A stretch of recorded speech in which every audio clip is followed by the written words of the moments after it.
एक व्यक्ति जंगल के रास्ते अपने घर जा रहा होता है। तभी उसे अचानक से जंगल में रोने की आवाज़ सुनाई देती है। अरे यार, रात को 2:30 बजे जंगल में कौन रो रहा है? लग रहा है कोई जंगल में भटक गया है। मुझे जाकर देखना चाहिए। और ये बोलकर अनिल थोड़े दूर आगे बढ़ता है तो उसे एक खूबसूरत लड़की दिखाई देती है जो रो रही होती है। तभी अनिल उसके पास जाता है और जाकर बोलता है। अरे, आप कौन हैं और इतनी रात को इस जंगल में क्या कर रही हैं? तभी वो लड़की जवाब देती है, मेरा नाम रिया है और मैं इस जंगल में मरने आई हूँ। अरे, परंतु तुम मरना क्यों चाहती हो?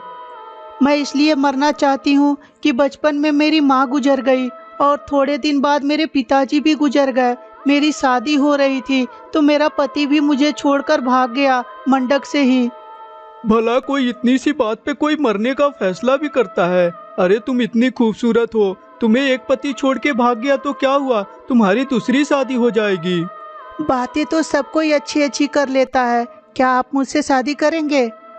इस बात को जब अनिल सुनता है तो उसे समझ में नहीं आता कि उस लड़की को क्या जवाब दे। तभी अनिल बोलता है, अभी मेरी बात मानिए, आप अपने घर जाइए। लेकिन मेरा तो कोई घर ही नहीं है तो मैं कहाँ जाऊँ? बेचारा अनिल उसे देखकर पिघल जाता है। बेचारा सोचने लगता है कि अगर जो जंगल में इस लड़की को अकेला मैं छोड़ के चला जाता हूँ तो इसे कोई जंगली जानवर मारकर खा जाएगा। और ये सोचकर अनिल बोलता है, ठीक है, तो तुम एक काम करो, आज रात मेरे घर चलो। कल सुबह तुम अपने लिए कोई घर ढूंढ लेना। रहने दीजिए, मुझे तो मरना ही है क्योंकि ऐसे भी मेरे पास पैसे भी नहीं है। मैं कहाँ घर ढूंढती फिरूंगी। अब जाइए अपना काम कीजिए।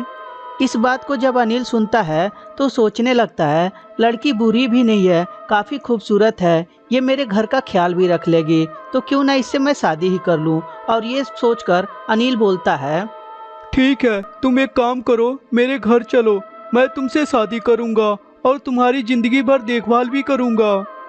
और इस तरह अनिल उस लड़की को लेकर अपने घर आता है और साथ में रिया और अनिल दोनों शादी कर लेते हैं। उनकी जीवन खुशी खुशी बीतने लगती है। धीरे धीरे समय गुजरता जाता है। एक दिन रिया अपने असली रूप में रहती है।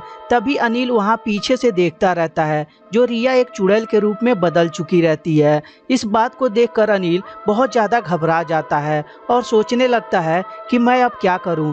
तभी अनिल वहां से भागकर एक साधु बाबा के पास आता है और साधु बाबा से बोलता है, साधु बाबा, मुझे बचा लीजिए, मेरे घर में चुड़ैल आ गई है।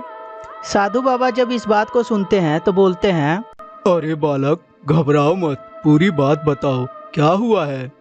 साधु बाबा, कुछ समय की बात है। एक बार मैं जंगल से आ रहा था तो रात में एक लड़की रो रही थी। मैं उस लड़की को अपने घर लेकर आया और उससे मैंने शादी कर लिया और वो लड़की आज के डेट में चुड़ैल बन चुकी है। साधु बाबा, मुझे बचा लीजिए। अरे मूर्ख, तेरे पास थोड़ा भी दिमाग नहीं था कि रात में लड़की जंगल में आई कहाँ से? और आई भी तो इतनी खूबसूरत क्यों थी? कम से कम इतना तो दिमाग लगा लिया होता।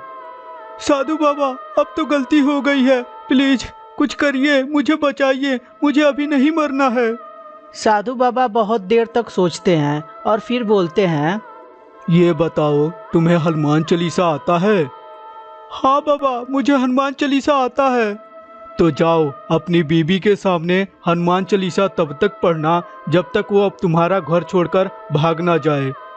साधु बाबा के बताए अनुसार अनिल अपने घर आता है। तभी देखता है कि उसकी बीवी फिर से नॉर्मल हो चुकी है और तभी अपने बीबी के पास आता है और आते ही, श्री गुरु चरण सरोज रज निज मन मुकुर सुधार। क्या कह रहे हो तुम? बरनउँ अरे ये बंद रघुबर करो, बिमल ये मुझे जसु, नहीं सुनना है। जो बंद करो दायक ये, फल क्या कह रहे हो चार। तुम? बुद्धिहीन तनु जानिके सुमिरो पवन कुमार। बल बुद्धि विद्या देहु मोहि हरहु कलेश विचार।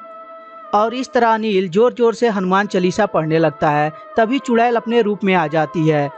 जय हनुमान ज्ञान गुर सागर, हाय, जय ये तुम क्या कपीस कह रहे तीन हो? लोक हाय, उजागर। मुंह बंद करो अपना, मैं रामदूत जा रही हूँ इस अद्भुत घर से। बलधामा, हाय, चुप हो जाओ अंजनी तुम, मैं पुत्र जा रही पवन हूँ। सुत नामा। महावीर विक्रम बजरंगी, कुमत निवार सुमति के संगी।